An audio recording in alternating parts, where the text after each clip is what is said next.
I'm Chris Freeman, And I'm Brian Welch. I'm Clint Yeager. and And we we are are in GayC. GayC. And you're listening to, you're watching. Brutally Delicious.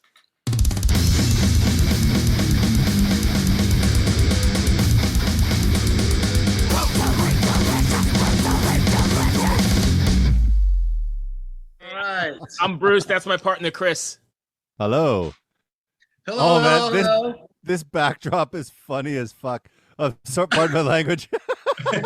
at first I thought, oh man, that looks kind of a weird angle, and then I see you moving the phone, and the background doesn't move. Well, I've got a green screen here. So basically, this is our rehearsal room. I'll just point it out. There's the drum kit. And then we record our videos right here on this green screen. So I just put the little photo that Glenn took of the aftermath of one of our shows. Nice. I imagine the aftermath at your shows is pretty insane. Yes. Yes. I imagine people get like crazy. We because always it's have to just- apologize to the clubs right after the show. We're like, we're so sorry. I'm sure Apologize. they're going to start charging us a janitorial fee at some point. You might keep an envelope with a tip for the clean person on the stage. what would an appropriate tip for the janitorial service be? $1 million. Hey, some of the stuff they have to pick up, I don't know. I wouldn't want to pick it up. I don't know if I want to know. I think want the to. tip- I do. I want to know. The tip would be, don't come to work that night. Used lube is one thing I think that is a particularly icky thing. Yeah, used lube. I don't know. That's not. That's not up there. So I hope you don't mind, but I think this interview is we're gonna take a different approach. We're gonna talk about GayC for sure, but sometimes we like to have fun when we get the right people, and I've got a lot of interesting questions for you. I think Chris will agree this will be a good one. So, Chris, if you want to start off, I'll finish it up with some. No, you go, man. You go. I can't stop laughing right now because it's just like this band is so fucking awesome. I agree. And I love the fact that you don't take yourself so seriously. You know what I mean? Like it's like you're just out to have a good time and provide a good time. Which I think is needed all kidding aside, I think that's needed in the last 2 or 3 years of shit we've been living through, right? Fully agreed. And for us, the shows are cathartic because we're putting everything into it. So, I mean, why do it if you're not going to? So, because I've seen bands where they just get up there and they couldn't be bothered. I'm like, why are you up there? And we're just like sweating and falling over and, putting everything we can into it. And, it's cathartic. Like I say, it's cathartic for us too. This is great. Like I was watching the videos as I was preparing for this. I was trying to read the bio, but I couldn't take my eyes off the videos. So I just kept watching the videos, and I was just like, where can I see this band? Because I have to see this band. I got to take my wife to see this band. Do you guys get a lot of flack from the straight world about what you're doing? No, not really. I mean, at first, I think people, especially in LA, because LA is one of those kind of places, like show me. Yeah, I mean, there's a certain scene in LA where people who are real fans, they just want to go and see stuff. But like at the Whiskey, when we play the Whiskey, that was one of the hardest crowds to turn over because, they were, you've got people like the bass player from Quiet Riot, you've got, the guitar player from Sweet, you've got, all these heavy hitters that are all, just sort of hanging out in LA. And they see us play and they're like, yeah, look at you, you're all dressed up like crazy. We're wearing all of our fur and feathers and stuff. And then we got up there and we actually just nailed it, like played our guts out. And they just went, okay, now we understand and we love you guys. So, it's just like that. As soon as people see us, then all the doubts fall away. Yeah. I find it strange that you say LA is kind of an uptight place, like from the outside world, LA and San Francisco are like these liberal havens where anything goes, I don't see. Well, I guess maybe I misrepresented. It wasn't that they're uptight. It's that they're like, show me. Gotcha. Because everybody's a shredder. Everybody here is, in the music business. So they're like, yeah, you're all dressed up. So show me what you got. I don't care how you're dressed. You got to be able to deliver. So I think it's more in that realm. Gotcha. I don't think the gay angle. I think the gay angle was just a spectacle because we walked in with full regalia. And then first time we played there, and then they turned around. But I think most people accept us, like, as far as being gay, they don't have any problems. I think it is a fairly liberal town that way. That's cool. That's cool. But it was just that, like, oh, another band walking in with, feathers and craziness. Chris talks about this LA sort of being the hub of bands, but it's also kind of the hub of cover bands and tribute bands because, guys in major bands as a side project for fun, they'll do a cover band. So when we started, we were like, well, we were previously, Chris and I were in a band called the Gays, which was an all gay tribute to the Go-Go's. And when that ended, Chris and the guitarist and myself were like, well, we want to still keep playing. We have so much fun doing this. What else can we do? And Carl, the guitarist, did the riff for Back in Black. And we all at the same time were like, oh my God, that could be it. And Carl's like, GayC. And as I was mentioning before, that's when we were like, there's no way this doesn't already exist. But when we finally realized it didn't, we said, well, what's going to make us stand out? Because there's so many AC/DC cover bands, especially here in LA, but all around the world. I mean, talk about a band to pick to cover that, you kind of want to stand out. So that's where it all stems from. We decided we don't want to look like them. We don't want to necessarily have the same personas, but we want to do the music spot on. But there's also a message behind it. And that kind of all happened within the first maybe 2 weeks of us talking about it and deciding what it was going to be. And Chris was like, we've got to stand out because this is the town. You can't phone it in here, and if we're good here, we can be good anywhere. Gotcha. I really had no idea that LA was a hub for cover bands. I always thought that was like Vegas. Like, you see a lot of like 80s rockers from the LA scene in Vegas now doing all the cover band circuit. Right. They're from here and then they go to Vegas. Yeah. Everybody in LA that's ever been in a band, sort of like figured out, oh, I could actually get paid doing this. And somebody will actually show up to my show if I'm playing covers. People are tired of playing to their 11 friends. Yeah. So that leads me to, go ahead. No, I was going to say, what has been the reaction to like AC/DC fans or hard rock fans in general? Has the been pretty accepted? Yeah, when the first couple shows we did, we thought we would be playing sort of all the gay events, all the prides, all the bear events, all like the gay cruises. And really the crowd that took us, and embraced us was the straight rock crowd.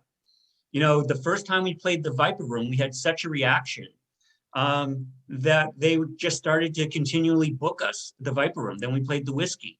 And then we were playing all these mainstream venues and we were getting sort of some of the gay rock crowd because there is a big gay rock crowd, but the gay events, primarily they love like the DJs and the dance. We don't necessarily go with that crowd, but we got embraced by the straight rock crowd. And after, I think people will come to us with a preconceived notion, they're ready to sort of write us off because a bunch of gays in a band doing AC/DC. Yeah, right. But after, I would say even after the first song, when they see Steve and Clint going at it, they're like, holy shit. And then at the end of the set, they realize that our heart is in it, that our heart is all about the music and we're having fun. And we've changed the lyrics. We've changed the lyrics to maybe something we wished we'd heard growing up as gay kids, but we win them over.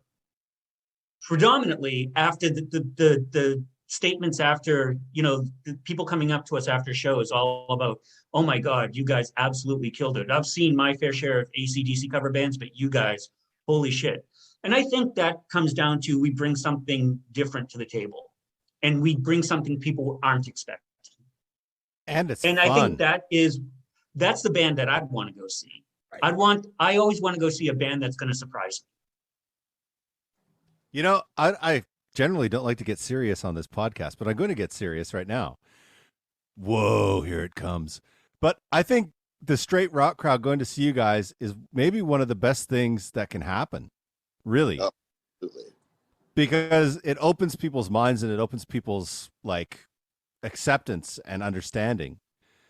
Because like I'll share a story. I grew up in small town Canada. And when I say small town Canada, I mean butt fuck small Canada. And when I moved to Vancouver, I was waiting tables. And one of the guys that was there, he was a gay guy, and obviously I knew them, but I didn't know. I'd never met someone who was gay. And he's like, we got along fine. He's like, come to a party. And I was like, sure. I went. I never had so much fun in my life. And it really changed my upbringing, like the way I was taught about stuff growing up. And then I realized, well, what else was fucked up that I was taught? You know what I mean? And it really transformed my life. And I think that's what you guys do when you go play. I don't know if that's wrong or not, you can correct me, but I kind of think that's you're changing people's minds. Really valid. And it's funny because we had a couple of go-go dancers at our last show, and we don't normally have that. It was two gay guy friends of mine, and they sort of live in sort of the gay sort of subculture bubble and don't really veer out of it that much or whatever. And one of them like said something to me like a couple days after, and I thought it was really cool and interesting. He was like, "You're doing really important work," and I'm like, "What do you mean?" And he's like, "You're taking sort of like, gay everything, a gay explosion, and you're taking it into straight spaces." You know what I mean? He's like, "That's really brave, actually." He's like, "It's super easy to sort of like, wallow around in sort of like your own sort of subculture bubble, but like taking it out into the world and like, presenting it for other people to sort of like examine and dissect and pick apart and love or not love is like kind of, revolutionary." So I thought that was pretty cool. It is very cool. I thought this was just all going to be fun, but the more we talk, the more I realize the work that you're doing is that important, really. Because we don't take for granted what we do. I remember the night that we played the Viper Room, and right when we got off stage, all the texts were coming through about the Pulse shooting in Orlando. And we were on such a high because it was such an amazing show and the crowd was amazing. We had them in our hands. And we got off the stage and saw that. And we felt defeated because we're like, shit, what has to happen here? So this doesn't happen. And that's when we decided we need to keep doing this because we need to be out there in these spaces, in people's faces. And there was also another show, I think it was also at the Viper Room, where it was a Pride show. And I think right after we played or during our set, the police found a guy asleep in his car with all this ammunition and explosives. And he was there sleeping in his car because he was going to the Pride show the next day, the Pride parade. And it was like 3 blocks away from where we were playing. And that's when I realized, holy shit, our name is on the marquee, GayC DC. We are right there. If we wanted to hide it, we can't because this is our name. This is what we do. So we can joke around, we can change the lyrics to the songs, we can have all this stuff during the show that's really funny and the crowd's laughing. But what I think is the most important is those people are going home, and we hope that there's a seed planted, that they had a fun time and they laughed. And maybe if there's maybe some homophobia there, maybe it's a little lessened, maybe it's gone completely. Maybe they've had the Chris, like you, the revelation that, oh my God, we had so much fun. Maybe that's all it takes. But every show, if we can maybe change someone's frame of mind, then everything that we do has been worth it. I should correct myself. I shouldn't say that I thought it was so much fun. I just realized that everything I was taught about it was wrong. Do you know? Even more so, even better. Yeah. And to your point, Brian, do you feel a sense of responsibility then to carry the message? I didn't when we first started the band, but I do now. But I'll let Chris speak because he is also in a band called Pansy Division, who were one of the very, very first out gay punk bands to break down the doors. And basically GayC DC wouldn't be here if it wasn't for Pansy Division. Well, I wouldn't be in both bands. I'm just kidding. No, I think that as long as there are places in the world where people are being tortured or thrown off of buildings or that, for being gay, I think there's a reason for us to exist. I think the best part is when we get people to laugh, because I think that was one of the things we realized in Pansy Division. I don't know if you know, but we did a tour with Green Day. We were on their Dookie tour, which is their first major label album. We were the opening act for their tour, and by design, they really wanted to mess with their audience, and it was a very hard lesson to learn in how homophobic America really is. But what we realized is if you use humor and get people to laugh, then something drops in them, and the opening is there to come in. So so that's another reason why we use humor in GayC as well. And I just think it's more fun. I like gloom and doom rock. I like it when it gets really down, but I think that's, I don't want to play that because that's not me. I'm more of, I like to have fun. I like to laugh. And so I want to project that out. And as long as it disarms people and they start having a good time after that, then great. Yes. Awesome. Chris? No, you can go ahead, Bruce. I'm just taking it all in because no, I'm serious, because like it brought me back to that moment in time, and I think one of the biggest problems that I see a lot of the time is people never want to admit they were wrong, or they never want to admit that they had prejudice, or they never want to admit that they can grow. Do you know what I mean? And I think it's important when people can stamp that time where they say, you know what, before this, I was a fucking idiot. But going forward, I'm not going to be anymore, And it's okay to acknowledge that, because it allows other people to say, you know what, I should change my mind, or maybe I should learn about what's right or wrong here, not just listen to what the church told me or what my parents told me or whatever, do you know? The root of all evil, church. Thank you. So Literally, that's where evil came from, is the church. You're not going to get an argument from me on that. So I'll go ahead and just put it out there. I was brought up, and don't hate me for this, but evangelical until I was, old enough to realize, boy, this is not. And so, all those shit that's in me still, I'm 50 years old, and I still struggle with like these weird things that pop in. And I now call myself like a recovering Christian, because I've been fucked up by a lot of those things that were ingrained in my head, as Chris said, and as you guys mentioned, that hard to expel. Does that make sense? absolutely. Yeah. It was hard to expel it in me. I grew up with very Christian values, and I could not grapple with it. But most people seem to realize that I was gay before I did. I didn't really know. I thought I was different, but it didn't really tie into me and where it was coming from, or that I was actually gay, until I had my first sexual experience with a man. But I fought with that just like you fight with it. How can you justify it? Well, I had to go through that inside. Like, well, how am I this when I'm this? I gave my life to Jesus Christ. I've been to churches and speaking in tongues, and having. So that's the way I grew up, right? Oh yeah, totally. But I had to realize that that's all bullshit. I've had those moments on acid, or whatever. You talk yourself into these things, right? And then, but it's all crap. All of that was crap, because there's nothing like being kicked out of your church to let you know what Christianity really means. Right. No, and I was kicked out of my church. I was a Sunday school teacher, and they were like, right. When they found out, they were like, "Oh no, you're staying away from us." Right. So I'm going to lighten the mood a little bit, but also darken it. You need to tour Florida like nonstop next year. Even in Pansy Division, we hated going to Florida. It is the worst. They could just knock that state right off and let it spin out into the Atlantic. I don't care.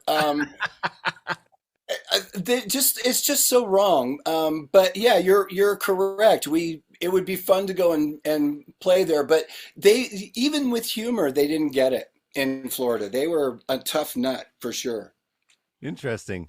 I just see what's going on there right now, and I'm just fucking disgusted. I'm sorry. Oh, It just yeah. I talk to my wife about it every day. I'm like, what the fuck is wrong with this? Like, why are these people so hateful? Yeah. What's the deal? Like, Yeah.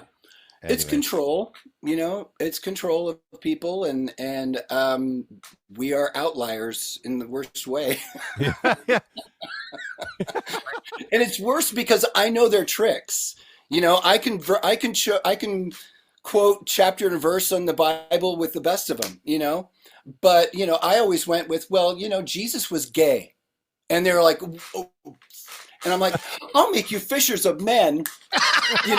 So I mean, he hung out with prostitutes and 12 other guys. You do the math. I mean, he's 33 with no girlfriend. Okay. Was it really just the Last Supper? I don't know. It was the last brunch. Hey, so I just got the warning that we've got 10 minutes left. Can I shift gears and make this a little fun? Yeah. Yeah. You mind just some off the wall bullshit questions? Go right ahead. Absolutely. What set of items could you buy that would make the cashier at any of your local stores the most uncomfortable?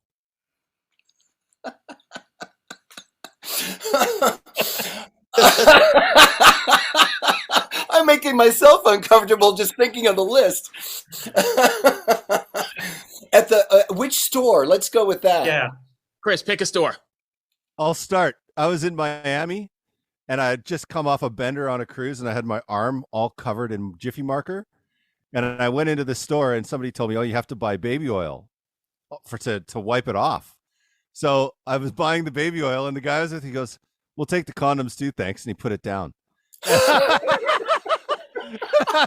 go Walmart. They have everything. Walmart. Well, it's always fun buying fleet enemas. I'll tell you, no matter what you're into, that's a hard one. I think Crisco and rubber gloves. That's the context. If you buy just Crisco or just rubber gloves, great. But if you Right. buy them together,